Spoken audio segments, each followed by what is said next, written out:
Hey, Brandon. How you doing? Good, how are you? I am doing just swell. How are you guys? It's a fun Friday. Nice. Is it raining out there? It's not. No, actually, the weather's quite nice. Except for the mosquitoes. Gotcha. Nice. All right, well, hey, I'm sure you guys already heard, the good news with I say good news as in, what they were trying to aim for. It's still bad news, but the chain got 7 years. Yeah, we did, and, I said earlier, it's sad that we have to say that it's good news that he got 7 years, but it is good news that he only got 7 years. Yeah. Well, I drove, Scooter asked me to give you guys a call, and I was like, oh, Scooter, I was like, oh, no, they might be a bad day for me to call, because I just watched the news, and they said, the FBI was labeling a whole bunch of Trump supporters as domestic terrorists, and, I was like, oh, man, it might be bad, but, yeah, I think the American people should just get up and, maybe consider storming the FBI, buildings in their local areas. Those people are terrorists, and, we have the First Amendment for a reason. I'm not saying people should do it. I'm just saying people should consider it. But yeah, it's absolutely ridiculous. I love my First Amendment, even though I'm punished for it. So sorry. Absolutely. Well, you don't need to apologize for loving your First Amendment. There's nothing wrong with that.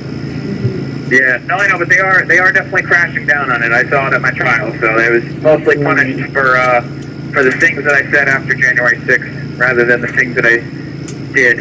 So. We understand that. Yep. That is absolutely true, and we saw that in your trial, and we've seen it in so many other trials.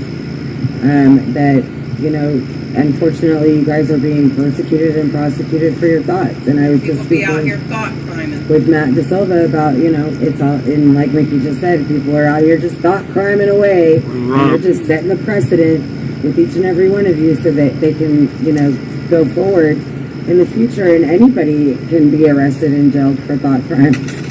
Like, I don't think the American people understand how in peril our First Amendment is. Oh, I know, and it's really irritating too. They said that Trump and these random conspiracy theories. I don't know which ones they're talking about. There's definite ones that are false, but they were talking about how these things are radicalizing people, and I wasn't radicalized by Trump whatsoever. The real thing, I said it at the end of my trial, as they found me guilty of these things that I shared with them. I didn't plan to interrupt any official proceeding. I thought it was over by the time I went in. And as this juror was reading off my guilty verdict as if I murdered her son, I simply interrupted her, and I said, "This is how you radicalize people. It's not Trump. It's not these what they would call fake news. It's the way that they're treating, the way that they're crashing down on our rights. It's the way that they're treating the American people, the way that they're hurting the American people."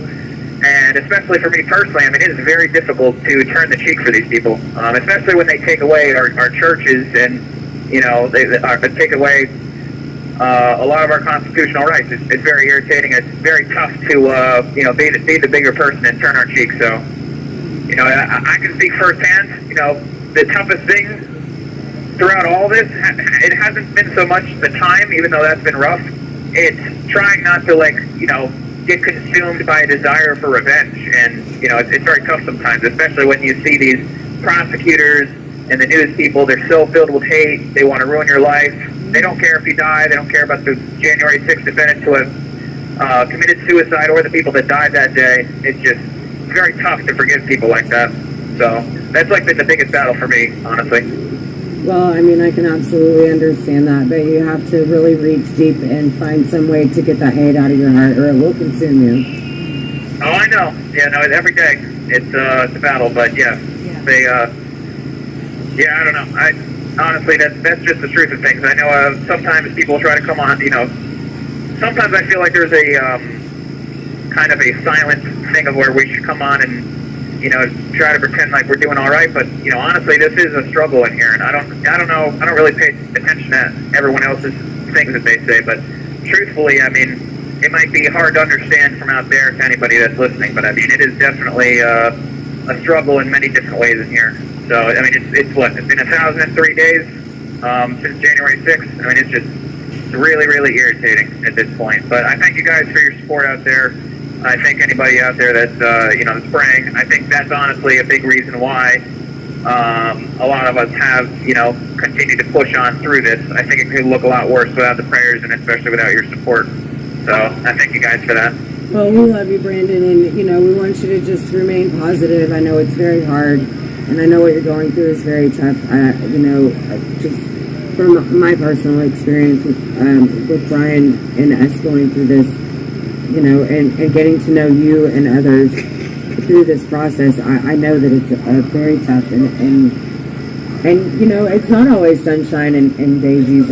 Very rarely is it sunshine and daisies, and it's okay to tell the truth about how you feel, and actually, I think that's really what people want to hear more is the truth of, what's really happening, and I think that's what the American people truly thirst for, especially the people on our live streams and in our chats, so, don't sugarcoat it for us. Be honest. We like that.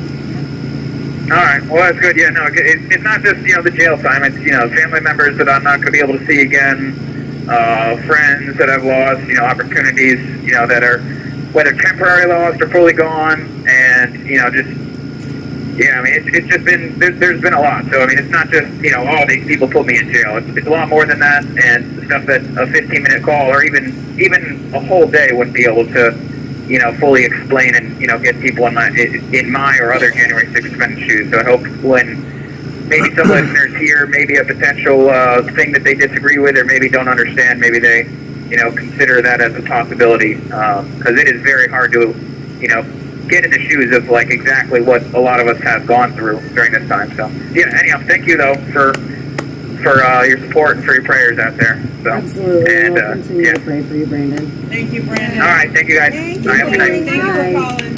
you for calling. Yay. Bye.